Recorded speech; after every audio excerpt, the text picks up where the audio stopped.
तो अभी अपना टॉपिक चल रहा है गाउस प्रमेय के अनुप्रयोग, एप्लीकेशंस ऑफ गाउस के प्रमेय। और पिछली क्लास में हमने इसके बारे में एक एग्जांपल देके इसका समझा दिया था, और वो एग्जांपल था कि अनंत लंबाई का एक सीधा आवेशित तार होता है, उसके कारण विद्युत क्षेत्र की तीव्रता कैसे ज्ञात की जाती है गाउस की प्रमेय का यूज करके। तो उसमें था क्या, उस टॉपिक में एक ऐसा सीधा तार था जिसको आवेश दिया गया था, वो आवेश इसके पृष्ठ के इस तार में पूरी तरह से वितरित था, जिसके कारण इसके चारों तरफ एक विद्युत क्षेत्र की तीव्रता बन जाएगी। क्योंकि किसी चीज को यदि आवेश देंगे आप, किसी जगह आवेश रहेगा तो उसके चारों तरफ विद्युत क्षेत्र बनेगा।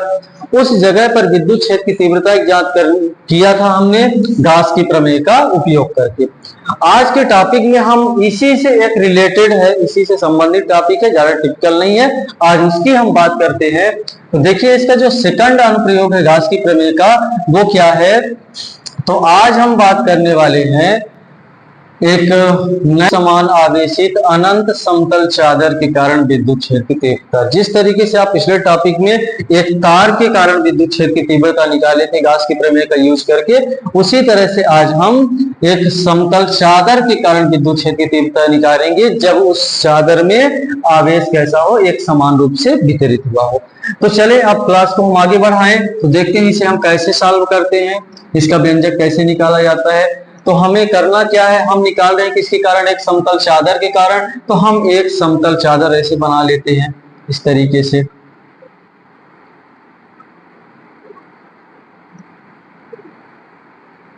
ये एक अनंत समतल चादर है, इसका कुछ नाम रख दीजिए आप, मान लीजिए इसका नाम है ABCD।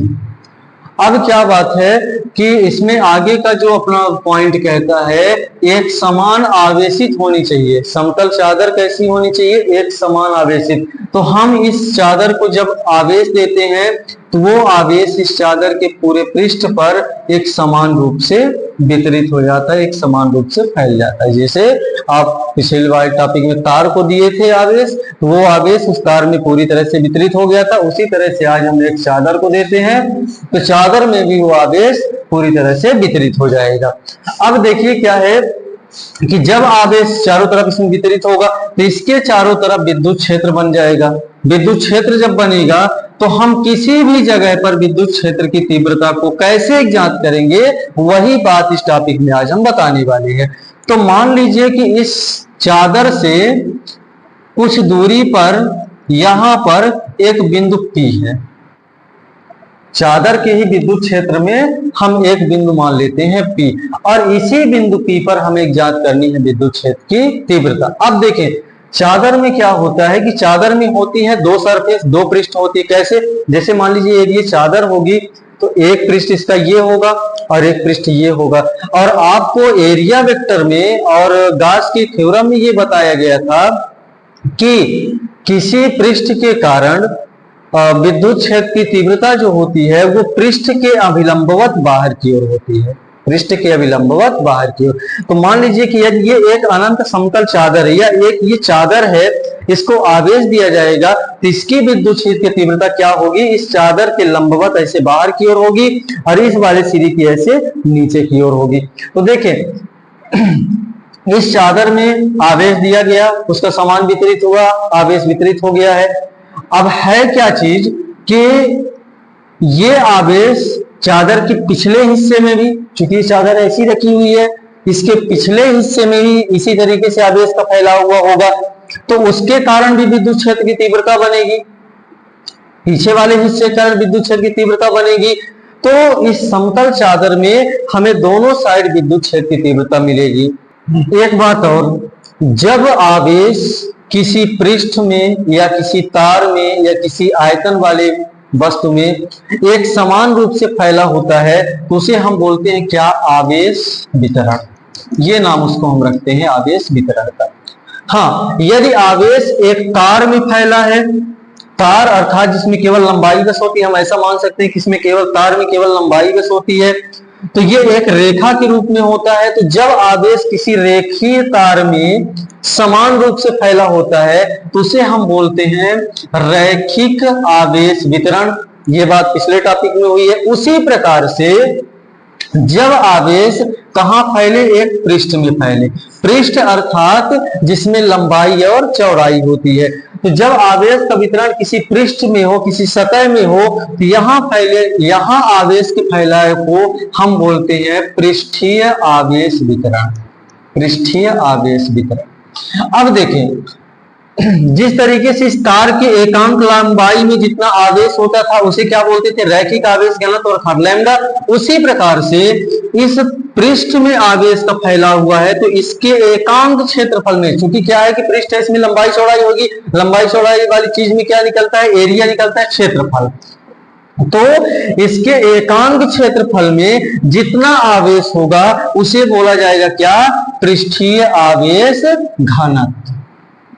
जैसे एकांक लंबाई में आवेश की मात्रा रैखिक आवेश घनत्व होती है, उसी तरह से पृष्ठ के एकांक क्षेत्रफल में उपस्थित आवेश की मात्रा को बोला जाता है पृष्ठीय आवेश घनत्व, और इसको प्रदर्शित करते हैं हम सिग्मा से। तो हम ऐसा मान लेते हैं कि इस चादर का पृष्ठीय आवेश घनत्व है सिग्मा। पृष्ठीय आवेश घनत्व इसका हम मान लेते हैं सिग्मा। अब देखें क्या बात है, हम निकालने की कोशिश क्या कर रहे हैं, विद्युत क्षेत्र की तीव्रता, वो भी किसके साथ, गाउस की प्रमेय का यूज करके। गाउस की प्रमेय का उपयोग कर रहे हैं, क्योंकि हम पढ़ ही रहे हैं गाउस की प्रमेय का उपयोग, तो इसका उपयोग करना है हमें। तो हम इस प्लेट से यहां पर P बिंदु माने थे, मान लीजिए प्लेट से इस बिंदु P की दूरी है R।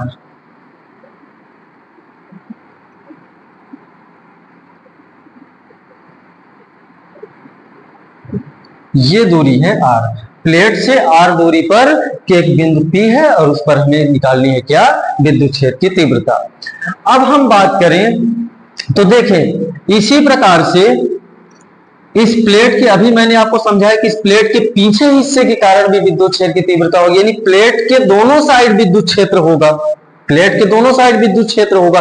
हाँ, अंतर क्या होगा कि इस वाले हिस्से का विद्युत क्षेत्र की दिशा ऐसी होगी और पीछे वाले हिस्से की विद्युत क्षेत्र की दिशा ऐसी होगी।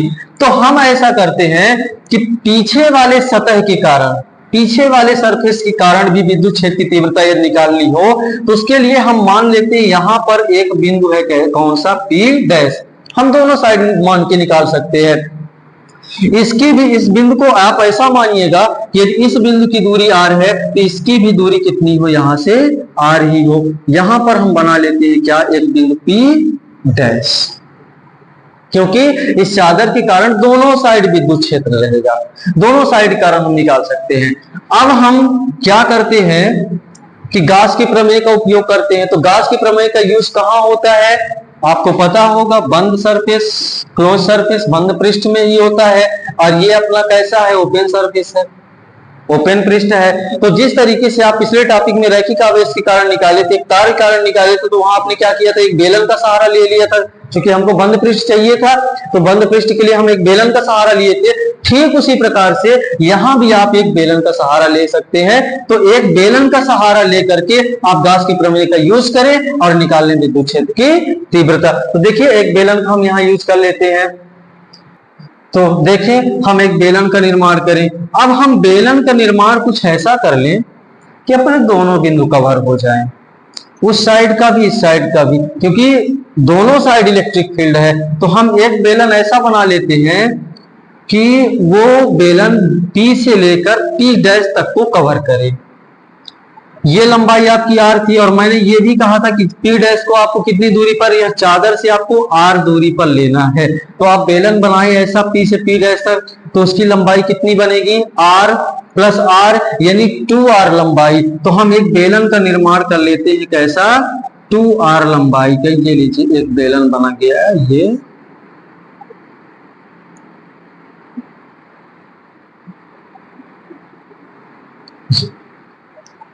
2R की लंबाई का एक बेलन ले लेते हैं। और बेलन में है क्या चीज, देखिए लंबाई तो होगा इसकी 2R।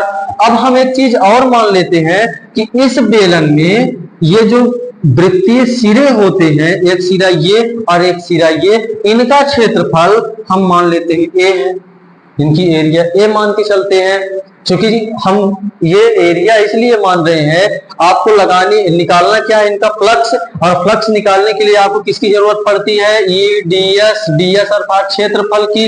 तो हम आगे जब चलेंगे तो इस बेलन से निकलने वाला फ्लक्स निकालेंगे। तो यदि हमें उसकी एरिया नहीं पता है, एरिया को हम मान के नहीं चले हैं, तो हमें निकालने में दिक्कत होगी। तो हम इस वृत्त के दोनों सिरों का एरिया मान लेते हैं ए, क्योंकि एक का एरिया ए है तो दूसरे का एरिया भी ए ही होगा। अब एक चीज और है, यहां जो ये एक रेखा बनी थी, कौन सी, P और ये P डैश, ये इस चादर की कैसे थी, बिल्कुल लंबवत थी, चादर के लंबवत थी। अर्थात यदि ये चादर था तो रेखा ऐसे निकली थी, कुछ इस तरीके से उसके लंबवत निकली थी, इस तरीके का है तो ऐसे निकली हुई थी। तो ये कुछ डिटेल हो गई इसके बारे में। अब हम एक काम करते हैं, इसे आप नोट करेंगे, तो नोट करने के लिए जो भी वर्क अभी तक हम इसके ऊपर कर लिए हैं, जो भी आपको समझाए हैं, उसका थोड़ा सा हम इसका विस्तार से हिंदी लिख देते हैं ताकि आपको नोट करने में हेल्प मिले। चलिए तो हम नोट करके इसको बता देते हैं यहाँ पे। तो इसे आप नोट कर लें, नोट करने के बाद ये चित्र बना लें। एक बार इसे और आप देख सकते हैं, जैसा यहाँ नोट किया लिखा गया है कि माना कि ABCD एक अनंत समतल चादर है। ये एक चादर मानी गई ABCD, इस पर एक समान आवेश वितरित है, इस पर आवेश दिया गया है और वो आवेश पूरे चादर में एक समान रूप से फैल गया है, वितरित हो गया है। इसका पृष्ठीय आवेश वितरण सिग्मा है। इसकी बात हम कर दिए कि जब आवेश का वितरण किसी पृष्ठ में एक समान रूप से होता है तो उसको पृष्ठीय आवेश वितरण कहते हैं, और उसके एकांक क्षेत्रफल में जितना आवेश होता है उसको बोलते हैं क्या, पृष्ठीय आवेश घनत्व। यहाँ वितरण नहीं, इसका पृष्ठीय आवेश घनत्व सिग्मा है। इससे r दूरी पर अब क्या होता है कि जब प्लेट को आवेश देंगे तो उसके चारों तरफ विद्युत क्षेत्र उत्पन्न होगा। हमें क्या निकालना है, उसके विद्युत क्षेत्र के अंदर किसी भी बिंदु पर क्षेत्र की तीव्रता निकालनी है। तो हम मान लेते हैं इसके अंदर क्या बोल रहा है कि इससे r दूरी पर एक बिंदु P है। हम यहाँ पर एक बिंदु P मान लेते हैं, चादर के विद्युत क्षेत्र के अंदर ही एक बिंदु हम मान लेते हैं P, जहां पर हमें विद्युत क्षेत्र की तीव्रता ज्ञात करनी है। अब हम क्या करते हैं, चूंकि आवेश चादर के दूसरी ओर भी वितरित होगा, मैंने आपको समझाया था कि आवेश यदि ये चादर इसको आवेश देंगे तो इस पार और इस पार दोनों साइड इसके आवेश आ जाएगा, तो दूसरी ओर भी विद्युत क्षेत्र उपस्थित रहेगा। स्वाभाविक सी बात है, जहां जहां आवेश रहेगा वहां विद्युत क्षेत्र उत्पन्न रहेगा। तब दूसरी ओर एक अन्य बिंदु P डैश इस प्रकार लेते हैं। तो देखिए चादर के दूसरे पार एक बिंदु हम ले लेते हैं क्या, P डैश, और ऐसा लेना है उसको तो PP डैश, यानी इस P और P डैश को मिलाने पर जो रेखा बनी वो रेखा कैसी होनी चाहिए, चादर के लंबवत होनी चाहिए। यानी चादर के एक साइड P डैश और पीछे साइड हमको लेना है PP डैश। यानी आप ऐसे समझ सकते हैं कि मान लीजिए कि ये एक चादर है, ये एक चादर है, आपको एक बिंदु इधर लेना है, एक बिंदु इसके पीछे साइड लेना है, और बिंदु ऐसे होने चाहिए कि यदि इन दोनों बिंदुओं को हम मिलाएं अर्थात एक रेखा खींचे तो कुछ ऐसा हो, यानी चादर की ये रेखा लंबवत होनी चाहिए जैसा कि यहाँ बताया गया। अब PP डैश को अक्ष मानकर 2r लंबाई का एक बेलन बनाते। अब हम वो डिटेल यहाँ नहीं लिखे हैं कि हम बेलन किस लिए बना रहे हैं, वो आपको समझ में रखना है, याद में रखना है कि बेलन का उपयोग हम इसलिए करते हैं कि हमें करना है गाउस की प्रमेय का यूज, और गाउस की प्रमेय के लिए बंद पृष्ठ, तो एक हम क्लोज सरफेस लिए हैं बेलन। हाँ, बेलन के बारे में जानकारी यहाँ दी गई कि उसकी लंबाई कितनी है, 2r है, तथा एक चीज और इसमें लिख सकते हैं, तथा बेलन के वृत्तीय सिरों के क्षेत्रफल A है। वृत्तीय सिरों के क्षेत्रफल A दिया गया है, इसको ये कैपिटल A मान सकते हैं। हालांकि आप एक काम करें, इसको आप यदि आप कैपिटल A मानिए तो इसको आप मान ले स्मॉल A, इसको स्मॉल A मान के चले तो थोड़ा सा असुविधा ना होता थी। तो आप इसे नोट करके इसे बना ले। अब हम इसमें क्या करते हैं कि जिस तरह से रैखिक चालक के कारण बेलन बनाए, बेलन के सभी हिस्सों से हम फ्लक्स निकाले थे, इसमें भी वही करना है, बेलन के सभी हिस्सों से फ्लक्स निकालना है। तो आप फिलहाल इसे नोट कर लें। तो देखिए अब इसमें हम आगे बात करते हैं। तो इस बेलन के अंदर क्या रखा हुआ है, आवेश, और बेलन कैसा है, क्लोज सरफेस से बंद पृष्ठ है। तो बेलन के अंदर यदि आवेश रखा हुआ है तो ये बेलन कैसा हो जाएगा, एक गासीय पृष्ठ की तरह हो जाएगा, यानी ये गासीय पृष्ठ हो जाएगा। और गासीय पृष्ठ यानी इस बेलन की प्रत्येक सतह, प्रत्येक पृष्ठ गासीय पृष्ठ होगा। और गासीय पृष्ठ की खासियत क्या होती है कि उसके प्रत्येक बिंदु पर विद्युत क्षेत्र की तीव्रता समान होती है, और होती कहाँ है, सरफेस से बाहर की ओर होती है। तो देखें इस बेलन में एक वृत्त, एक सरफेस ये होगा वृत्ताकार, एक ये वाला होगा और एक ये होगा, ये वक्राकार वाला। अर्थात ये एक कोई हम बेलन मान के रखें, ये कोई बेलन है, तो इस बेलन में एक पृष्ठ ये होगा, एक ये होगा और एक ये पृष्ठ होगा, ये तीन पृष्ठ इसके बनेंगे। अब हम क्या करते हैं कि इस बेलन से निकलने वाला फ्लक्स निकाल लेते हैं। तो देखिए हम क्रमशः एक एक का निकालते हैं। तो पहले हम निकाल लेते हैं किसका, वक्र पृष्ठ का, वक्री पृष्ठ का हम निकालते हैं।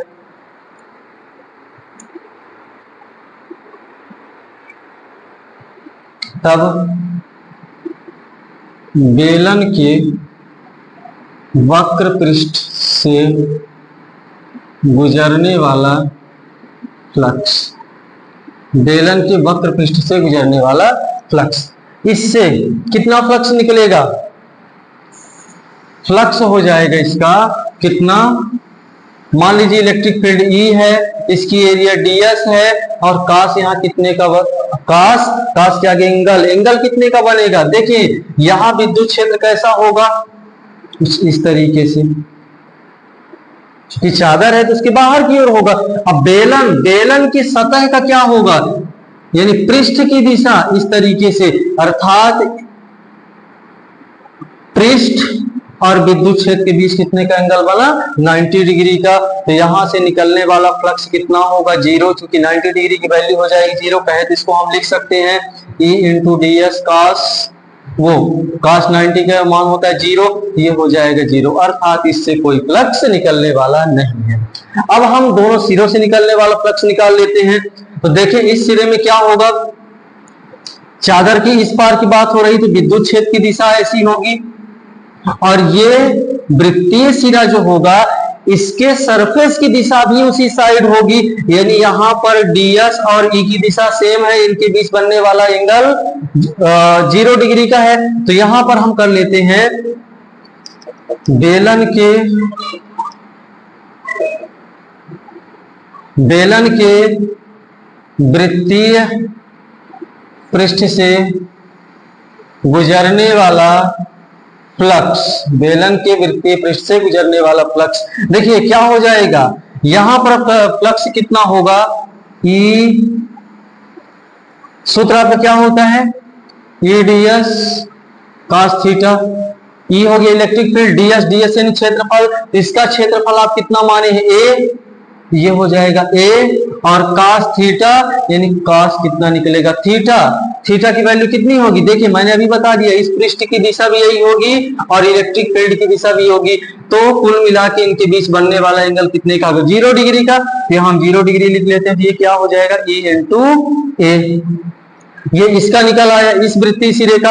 अब इस वृत्तीय सिरे का यदि हम बात करें बेलन के पहले वृत्तीय पृष्ठ से, अब हम कर लें दूसरे वृत्तीय पृष्ठ से गुजरने वाला फ्लक्स कितना हो जाएगा, वो भी कितना होगा, EA, क्योंकि यहां भी रेडियस लगाएंगे, एरिया इसकी A है, इलेक्ट्रिक फील्ड यहां भी E ही होगा, क्योंकि आवेश तो वही है, आगे पीछे साइड फैला हुआ है, तो यहां से गुजरने वाला फ्लक्स भी ये होगा। अब हम क्या करें, संपूर्ण बेलन से गुजरने वाला फ्लक्स की बात करें, तब संपूर्ण बेलन से गुजरने वाला फ्लक्स, तो देखें क्या हो जाएगा, हम सभी फ्लक्स को जोड़ देते हैं, जैसा कि हम पिछले टॉपिक में करते आए हैं, ठीक उसी प्रकार से हम इसको भी जोड़ देते हैं। तो देखिए जोड़ के क्या हो जाएगा, फाई इक्वल टू, सभी पृष्ठों की हम बात कर लें, सभी पृष्ठ, एक पृष्ठ ये वक्र पृष्ठ था, इससे निकलने वाला फ्लक्स 0 था तो हम 0 लिख लेते हैं, इससे निकलने वाला EA था तो यहाँ EA लिख लेते हैं, प्लस इस वृत्तीय पृष्ठ से निकलने वाला EA था तो यहाँ हम EA लिख लेते हैं, तो फाई E इक्वल टू कितना आ गया, E और ये 2EA, दोनों पूरे बेलन से निकलने वाला फ्लक्स इतना आया है। अब हम जैसा रैखिक, जैसा कि हम पिछले वाले में किए थे तार के कारण वाले में गाउस के प्रमेय का यूज, तो यहां भी हम गाउस के प्रमेय का यूज कर लेते हैं। तो क्या है गाउस की प्रमेय, परंतु गाउस की प्रमेय से, तो क्या है गाउस की प्रमेय, फाई ई इक्वल टू होता है क्यू अपॉन एप्सिलॉन नॉट। इसको आप बनाए समीकरण 1 और इसको बना दे समीकरण 2। तो मैथमेटिकल रूप से इस बेलन से निकलने वाला फ्लक्स हुआ 2EA और गास प्रमेय से निकलने वाला कितना हुआ क्यू अपॉन एप्सिलॉन नॉट। अब हम क्या करें कि देखें दोनों में फाई ई का मान निकला है तो दोनों वैल्यू बराबर होंगे, तो ये कितना हो जाएगा, यहां हम लिख लेंगे समीकरण 1 व 2 से तो क्या होगा 2EA इक्वल टू हो जाएगा क्यू अपॉन एप्सिलॉन नॉट। ये वाला सेम है तो दूसरे पार का भी बराबर होगा, तो इसका दूसरा पक्ष इसका दूसरा पक्ष हम ये लिख लिए हैं। अब हम निकालना क्या चाह रहे हैं, विद्युत क्षेत्र की तीव्रता। तो E को छोड़ के बाकी सबको उधर हम ट्रांसफर कर लेते हैं, तो ये क्या हो जाएगा E इक्वल टू होगा Q upon 2A epsilon not होगा, ये 2A एप्सिलॉन नॉट हो जाएगा। चले तो इसको आप नोट कर ले। अब हम इसको आगे यहां पर लिख के दिखा देते हैं आगे क्या होगा इसमें। अब इसे आगे हम सॉल्व करते हैं। ये आपका कितना निकला है, ये निकला है आपका E equal to q upon 2A epsilon naught. अब देखिए ये Q क्या है, आवेश है, और यहां पर आवेश कैसा है, वितरित है, तो हम यहां क्या लेंगे, आवेश घनत्व लेंगे। तो यहां का पृष्ठीय आवेश घनत्व आप कितना माने थे, यहां हम लिख सकते हैं यहां पर हम, परंतु पृष्ठीय आवेश घनत्व सिग्मा, और सिग्मा का सूत्र क्या होता है, आवेश बटे जिस पृष्ठ में फैला है उसका क्षेत्रफल। तो आवेश बटे ये क्षेत्रफल की हम बात कर लिए, क्षेत्रफल सिग्मा इक्वल टू क्या है क्यू अपॉन ए। यहां पर अपने क्यू दिख रहा है तो आप एक काम करें, यहां से क्यू की वैल्यू निकाल लें, तो क्या निकलेगी क्यू की वैल्यू, क्यू इक्वल टू हो जाएगा सिग्मा इंटू ए, ये इधर ट्रांसफर होकर चला जाएगा, तो क्यू की वैल्यू निकले कितना, सिग्मा इंटू ए। तो क्यू के स्थान पर हम ये लिख देते हैं, तो देखिए क्या होगा, E इक्वल टू इसके जगह पर जब आएगा सिग्मा इंटू ए बटे 2A एप्सिलॉन नॉट, ए से ए कट जाएगा, तो E इक्वल टू निकलेगा सिग्मा अपॉन 2 एप्सिलॉन। बस यही सूत्र है। इसी सूत्र की सहायता से आप किसी चादर में फैले हुए आवेश के कारण उसके आसपास जो विद्युत क्षेत्र होगा उसकी तीव्रता निकाल सकते हैं। और टॉपिक में क्या होगा, टॉपिक में होगा गाउस की प्रमेय का उपयोग करके एक समान आवेशित अनंत समतल चादर के कारण विद्युत क्षेत्र की तीव्रता एक जांच करना। तो चलें, आज का ये टॉपिक कंप्लीट हुआ, और आप पिछले टॉपिक को इसको देखेंगे एक साथ, तो ये दोनों टॉपिक एक साथ आपके क्लियर हो जाएंगे। तो इसे नोट कर लीजिए, इसका अध्ययन करिए। चलिए आज की क्लास हम समाप्त करते हैं।